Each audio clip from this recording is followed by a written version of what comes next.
Hello everyone. आज हम लोग पढ़ने जा रहे हैं थर्ड चैप्टर कविता के बहाने। इसके कवि हैं कुंवर नारायण। कविता के बहाने कुंवर नारायण के इन दिनों काव्य संग्रह से ली गई है। आज के यांत्रिक युग में कविता के अस्तित्व को लेकर शंकाएं व्यक्त की जा रही हैं कि यांत्रिकता के दबाव में कविता समाप्त हो जाएगी। ऐसे परिवेश में ये कविता की असीम संभावनाओं को व्यक्त करती है। तो आइए काव्यांश देखते हैं। कविता एक उड़ान है चिड़िया के बहाने, कविता की उड़ान भला चिड़िया क्या जाने। उड़ान का मतलब उड़ने की क्रिया, उड़ने की सामर्थ्य की सीमा। बहाने के बहाने से अर्थात हेतु, निमित्त।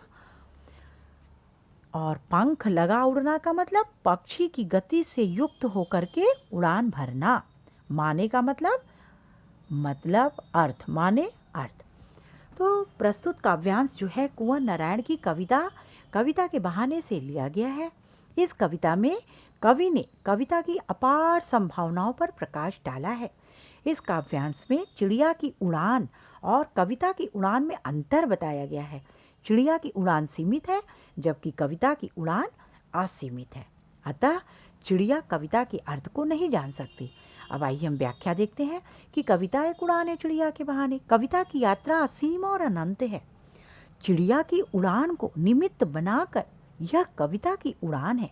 कविता में भाव, विचार, अनुभूति, संवेदना और कल्पनाओं की असीमित उड़ान होती है। लेकिन चिड़िया जो है नील गगन में एक निश्चित सीमा तक ही उड़ान भर सकती है। चिड़िया कविता की उड़ान को कैसे जान पाएगी? नहीं न जान पाएगी।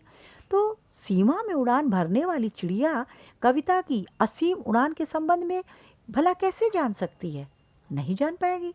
तो कविता में बाह्य और आंतरिक जगत के, है ना, कि बाहर भीतर इस घर उस घर, तो बाह्य और आंतरिक जगत के अनुभवों, संवेदनाओं की अभिव्यक्ति होती है। उसमें इस लौकिक संसार की घटनाओं, विविध विषय तथा उस अलौकिक जगत से संबंधित जिज्ञासाओं का चित्रण होता है।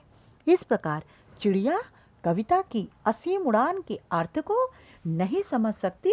कविता की उड़ान चिड़िया की तरह सीमा में बंधी हुई नहीं है।